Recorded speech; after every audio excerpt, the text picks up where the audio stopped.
Hey guys, Primal Chaos here. Welcome to the channel. Today I'm doing a recommendation from my YouTube comments, which is from Lincoln Harris. And he suggested a couple of things, but notably one by an artist called Lorna, and it's called To the Hellfire.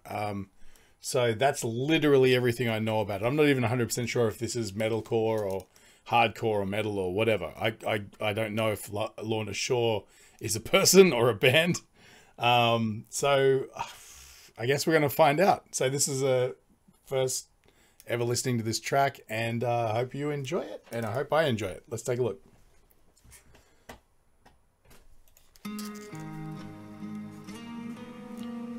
Looks metalcore. Actually looks black metal.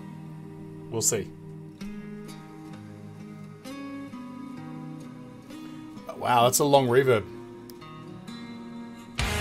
Oh.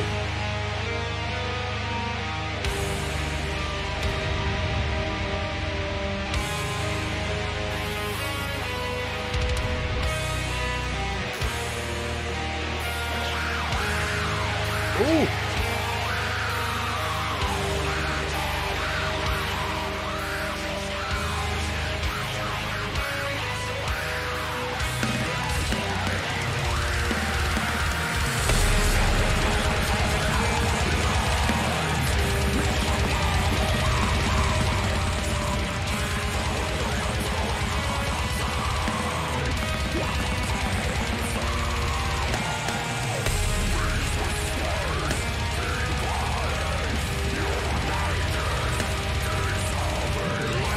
Wow.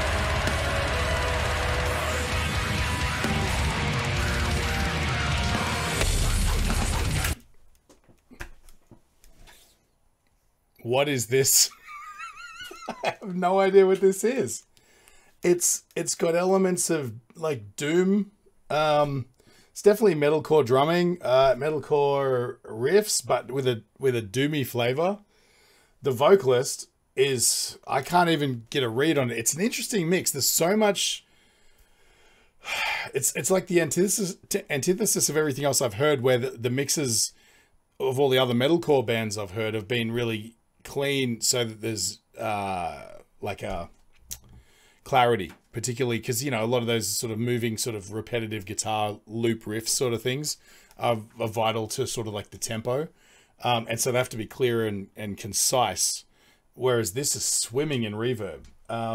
And so, to be honest with you, it was kind of bugging me at the start because the vocalist is doing all these amazing things, but they're buried in the mix. And I think now that I look at it, it's probably for effect. It's meant to be like that. But there's some vocal technique going on there that doesn't seem to add up, right? There's what I would consider to be screaming, like that high-pitched sort of way up there kind of thing, which is definitely more indicative of metal. But then I also heard a lot of that sort of low sort of stuff as well. So there's versatility there that's really supreme. I'm gonna have to, I don't know if I'll start again, but I'll jump right back. Let's take a listen. I mean, the drummer's earning his pay. That's for sure. If he's, I guarantee this guy's paid by the beat. Let's have a look.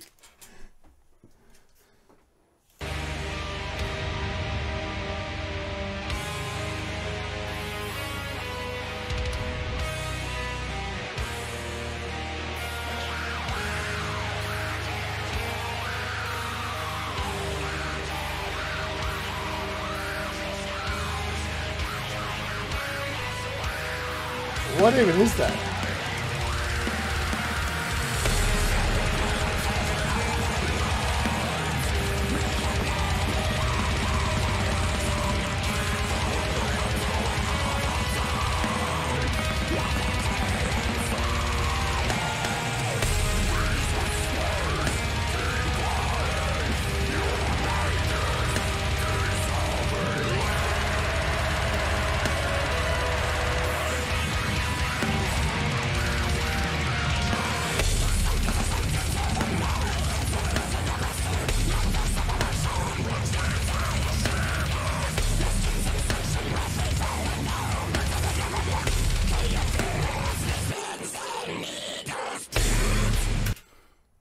The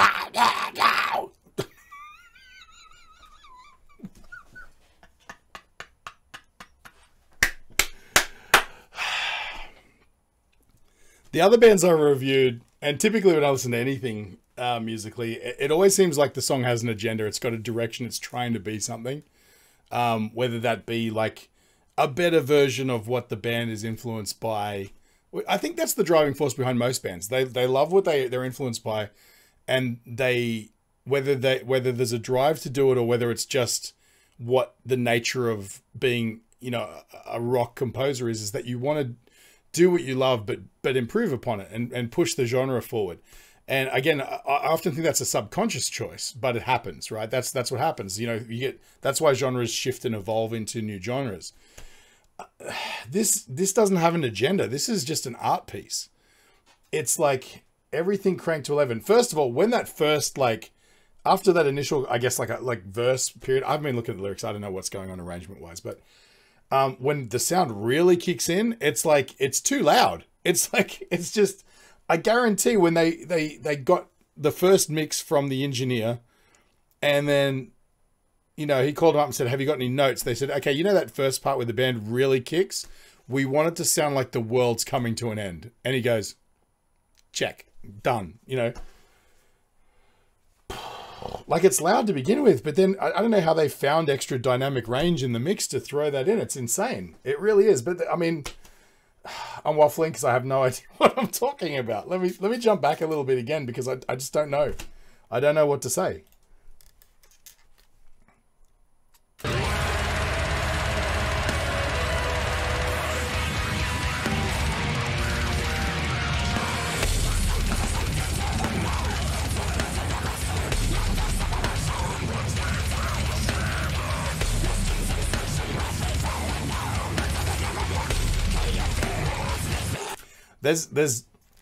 Look, every time somebody makes, you know, in a video like this, if they make a point about this is what's happening, somebody in the comments will always point out that's actually not the case. Most of the time it is, but not in this case. And so I'll very carefully choose my words here, that I believe that there's definitely some vocal layering going on in the studio, which is 100% the standard. Everybody does that, particularly with heavy vocals, not all the way through, but double tracking. Even in pop and country and everything, it's a way of thickening out, say, a chorus or something to make it sound bigger, right? In this case, it seems like it's used as a textural device to add, well, I mean, honestly, to make the vocal sound more disorienting. It sounds like it's like there's either, it seems to me like they've run it through an octaver. So he's got that sort of level thing, and then there's also this rah, rah, rah, rah, rah, down here going on at the same time. Let me listen again. I got to rah, rah, rah, rah, rah, like that, and then there's please understand that I know that I'm not doing this any justice, but I'm just trying to illustrate the two dynamics that I'm hearing layered together. I mean, it could be some weird Tibetan throat singing, and I'm sure that there's a video of him doing this live or something like that that sort of debunks everything I'm saying. But I think that's the only way that you can do that.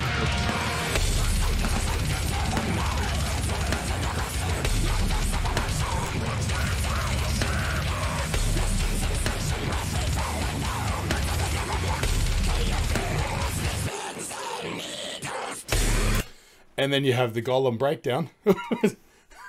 What is he saying? Oh, you know what? I look up and the first thing I see in the lyrics is Azrael, right? Guiding me beyond the veil. There's obviously like demonic and angelic references in the lyrics, right? Let me see. Azrael. I mean, it's very esoteric lyrics. Azrael guiding me beyond the veil, habitual, free me from this mortal. I don't like reading the lyrics out to things like this because it's trying to add a rationality to what is essentially like artistic flourishes, right? Nobody was sitting there going, what I'm really trying to say with these two lines is this. It goes beyond that. This is lyricism as more from a poetic sense. I'd imagine a lot of it was stream of consciousness and trying more so rather than to tell a story to sort of give an impression or a vibe. And it's working. I mean, I might as well just close the lyrics because at the end of the day, I'm not really understanding any of it. And it really doesn't matter. That's not the purpose of the song. I think the lyrics are only there to give a cadence to the sounds this guy's making, to be honest. And, you know, to make it interesting, once you've heard the song enough times, you look up the lyrics and go, oh, okay, that's what he's getting at, right?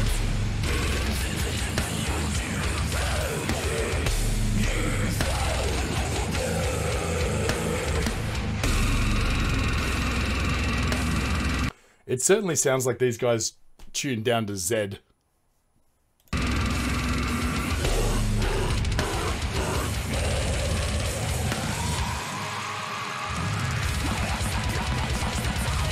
What are you going to give me?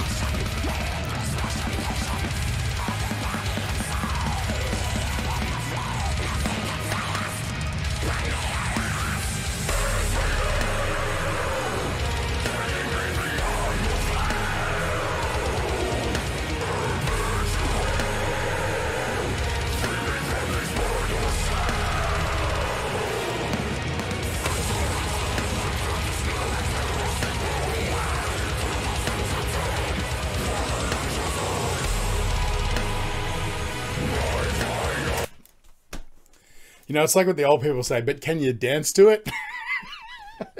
This is ridiculous. It's ridiculous. Can someone let me know? Because again, I'm when it comes to this sort of stuff, I'm a total rookie. What is this genre like defying? Like, I don't feel like this fits into any genre that I'm familiar with. It just seems to steal elements from a bunch of different stuff. And again, why do we force things into genres? If you have genres, it tends to be a breeding ground for a lot of mediocre copies of really seminal artists, you know. And I like the fact that these guys don't tick all the boxes. You know, they're doomy, they're metalcore elements of it, this speed, thrash, nonsense. And again, that maybe they fall into a subgenre. I heard someone describe a band as aggro-core the other day, and that's a term I've never even heard before. So who knows? I'm sure these guys have a category. Who knows?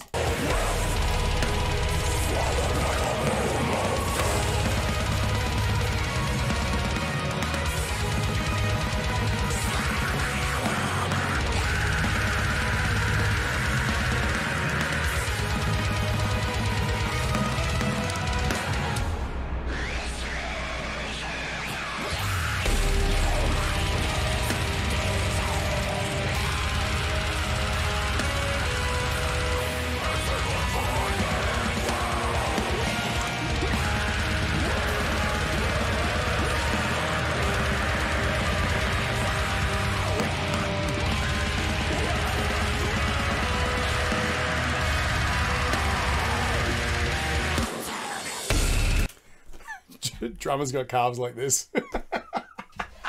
Honestly, look,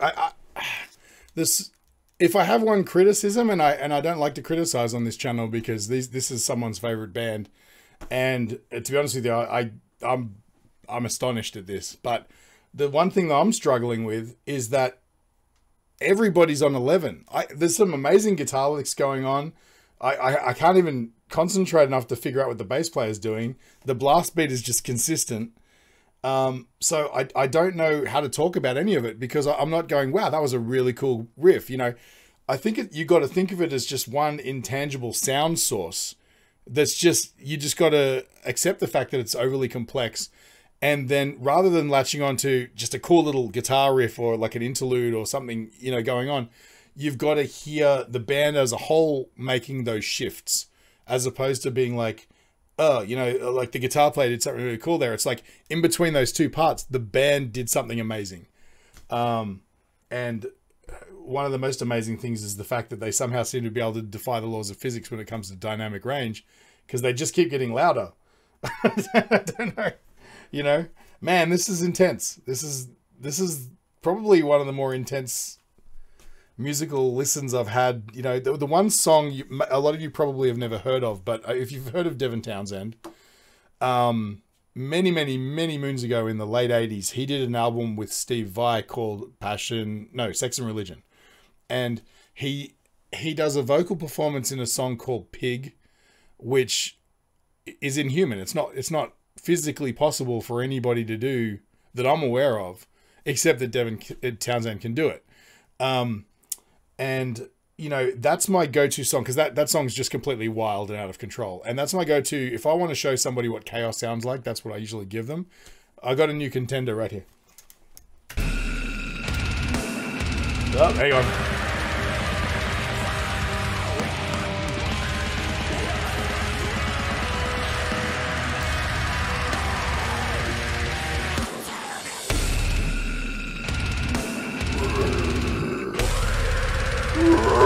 What is that? Is that an inward thing or an outward thing?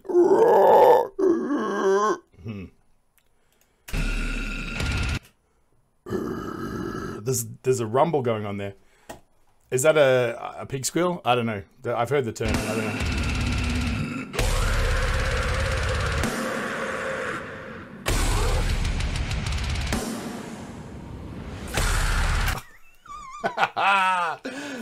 How many people in this band is it? 5? Because there's 6 members and one of them's the engineer. Because listen to that reverb tail drop off exactly how you want it to. And that's really cool. So they've got that hit, and then they've taken the sample, reversed it on itself, so that it goes like the reverb tail's like comes back up when they come back in. I've heard that done a lot in the old days with cymbals. Cymbal hits, reverse cymbal hits really bring something up and into like a bam, like a powerful sort of hit. But that's, yeah, it's uncommon to hear it done with reverb.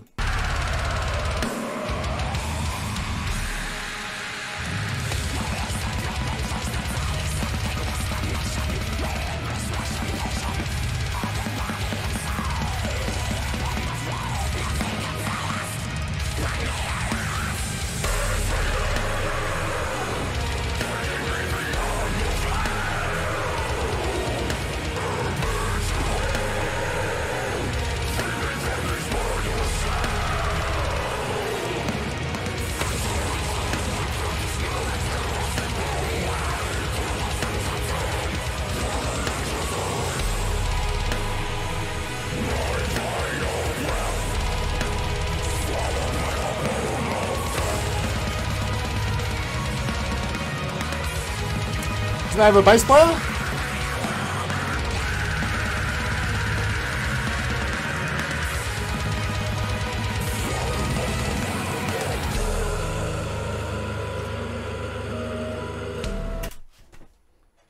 Do they not have a bass player? See, the confusing thing is, like I said before, I'm not sure how many band members there are, and it's because they often do, when they show one of the guitar players by themselves, so they do a visual doubling effect. And if you're not paying attention, it seems like there's more people there than you expect, but there's no bass player. Not that I think it's a concern, because the guitars are tuned so low, and I can't tell, they're 7 or 8 string guitars. But the low notes on those are essentially high bass strings anyway. Or maybe they've just got a session bass player they got in to do the track or whatever. I mean, am I just not seeing it?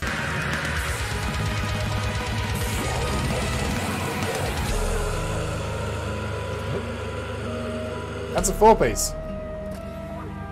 The thing that's really confusing is this. There's a lot of lowness going on, but they're playing all of their riffs up here. They're sort of almost, it's almost like arpeggiations of like a power chord or something, but they're high. And I mean, of course they're detuned, so it's more like playing down here, but it's still not overly low on the fretboard. That's, I'm confounded. I don't know what the hell, which way's up anymore. 1, 2, 3, 4, 5, 6, 7 strings, yeah. Okay, now we've gone all medieval.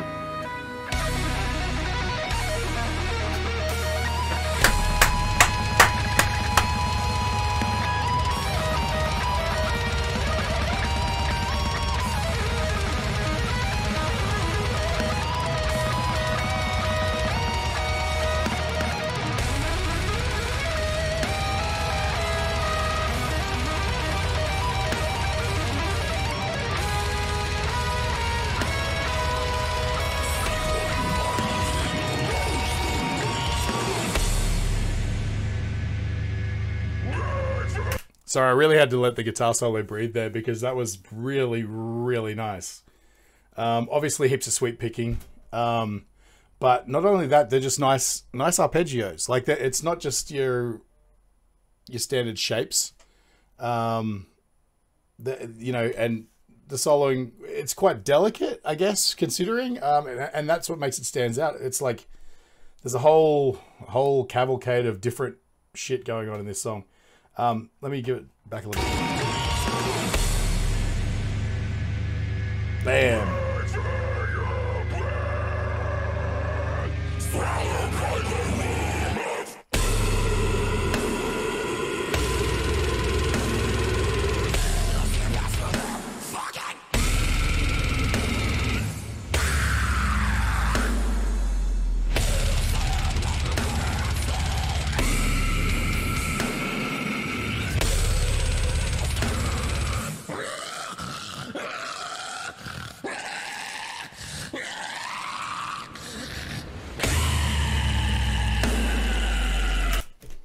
This guy's a Devin Townsend fan, and if you don't believe me, I'm going to prove it to you right now.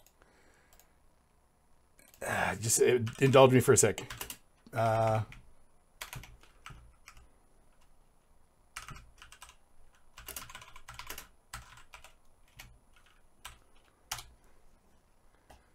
just going to jump ahead. This is the song I was talking about. This is Steve Vai from...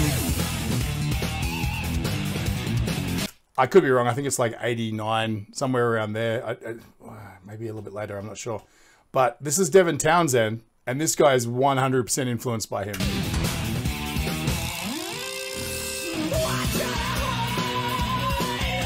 It's got the high notes.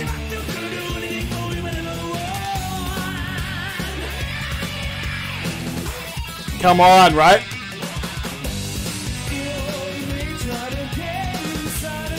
Now I'll jump to the end, the outro of this song, and you'll see what I'm saying.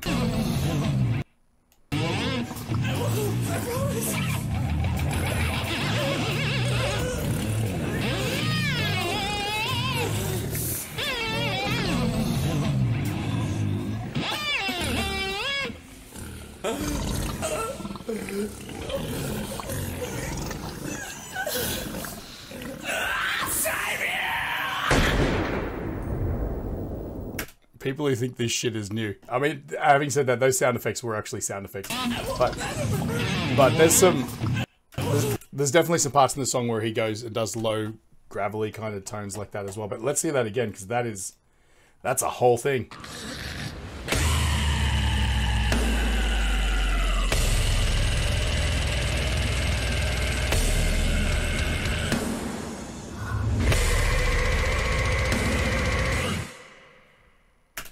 All right, so right now I'm going to give a love letter to all the drummers out there. If you think that you're doing something wrong because when you hit your snare, it doesn't sound like that, it's never going to.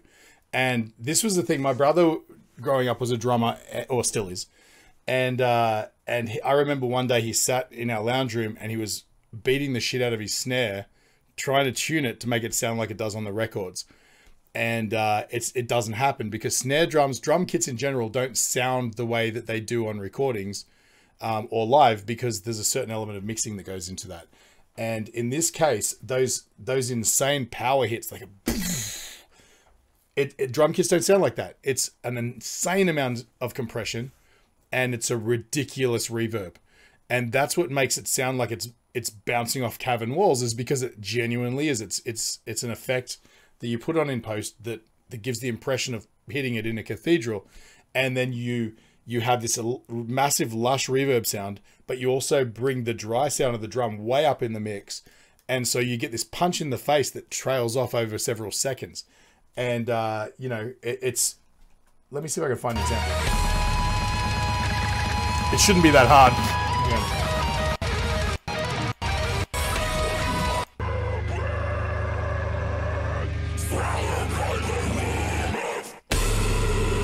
Right? You can hear the snare. It's not like a crack like a snare would be. It's like a goosh, right? That's the reverb. That's, you know, if you're a young drummer who's influenced by these guys, and there's no reason why you shouldn't be, because the drummer in this band is simply stunning. Just bear in mind that, you know, learn to play the songs, worry about the sound of your drum kit later, because you're never going to be able to get it to sound like that. It's just a fact of life. Now, as far as a summary of this song, what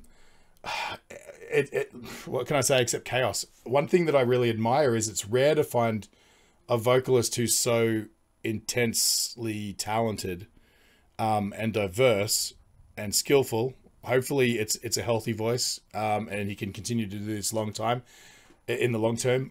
Devin Townsend's been doing it for 30 something years. So if he sings the same way, then I'm sure he's also going to be able to maintain that. But also to have such charisma. He's just an interesting looking and performing person. I shouldn't label genders, I suppose, but, yeah.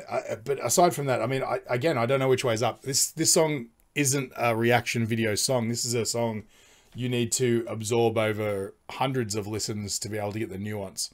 But I'm sorry, I did my best. Yeah, but holy crap. Thanks, Lincoln Harris, for recommending that. This is one I might, when I become sort of a little bit more cultured in the genre, if I come back and maybe revisit this in maybe 12 months and see like what I've, you know, developed taste wise and what more nuance I can pull out of it at that stage. But that was chaos in personified as a song. Yeah. So thanks for sticking around this long. As always, try to bring attention to color blindness. Click on the link in the description. It'll take you to Enchroma. You can get your eyes tested. And if you decide to buy any of their glasses, use the code chaos and it'll get 10% off. Yeah, they'll hook you up. But I gotta go take a nap. Thanks, guys.